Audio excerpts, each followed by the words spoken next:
want to do one last thing that, in my experience, keeps most people poor or struggling financially. So you remember the 3 piggy banks? That gives you the money. Doing this, 100 deals. The reason I don't have a job is because of interfere with looking at deals. I don't want to do that. I'm looking at a deal constantly. That's the people that work with me constantly. That's all I'm doing is tracking down deals. It's a waste of time to work. I don't get rich. So that's the thing. The second part is most people don't have the time to spend the time to get rich. They're too busy working for the money. And the third part is most people say it's risky or it's fearful or they chicken out. You know, they see a deal. Even if they see it, they back out. And I've seen so many people do it. And the reason for that is because if this is an iceberg, okay, most people, they say, I'm going to get the 3 piggy banks, I'm going to look at 100 deals, but it comes time to put the money, we call go hard on the dollar. Got to go hard. If this is your conscious mind, let's say, this is your what? Subconscious. Money, sex, politics, religion. This thing takes over. I have seen people go, I might lose money, when the stock market crashes, and what if this is bad, and I'm going to call my accountant, my attorney. This talks. I see them walk away from it. Well, I'll think about it. It doesn't cost you anything to buy a piece of property. Nothing.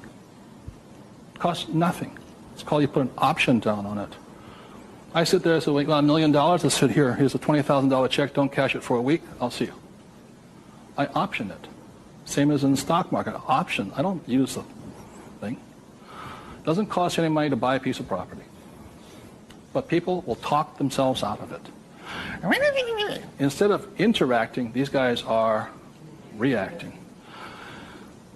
And it's really tough here in Arizona, or you don't know what it's like to be in New York. I'm going, it doesn't make any difference, because the problem is between your ears. Because the fears come up, they start talking. You can't talk to these people at that moment. They're like, and the reason is because of the magic word. What is it? Fear. And what happens to the average person, fear stands for false evidence appearing real. And what I mean by false evidence is that if this starts talking, they'll start gathering the evidence to make sure that it's real. Well, you know that most businesses fail. Let me show you the facts, and let me show you the stats. See, they're looking for all that false evidence. They'll validate, they'll justify it. They'll call their mother, their sister-in-law, their brother-in-law. Yeah, we agree with them. Am I right? They'll make it real. It's not real. Like, I got crucified that said, that the 9 out of 10 businesses fail. I said, that's correct. Most of them fail, but one makes it. I said, look, I failed twice. Twice I was part of the 9, but once I made it to the 10. The difference between you and me is you haven't failed at all yet. Yogi Berra once said the great thing about the National League is that if you strike out 7 out of 10 times, you're in the Hall of Fame. So the biggest mistake was my poor dad, my rich dad, this did his thinking for him. He could give you all the reasons why you failed. When I failed, I felt terrible for about a year. It was horrifying. I lost millions of dollars. Self-esteem, I was homeless again, on the street and all this. But once I got that back, I was stronger. Then I failed the next time. A little bit, 6 months, depression. Third time I hit it. Difference is my poor dad said, you failed. My rich dad says, you haven't failed enough. There is a difference. And my rich dad also said, failure is part of success. People who avoid failure also avoid success. So your biggest expense is not what you spend. Your biggest expense is the money you're not making because you're afraid. So the thing that my rich dad taught me very early on, called fear.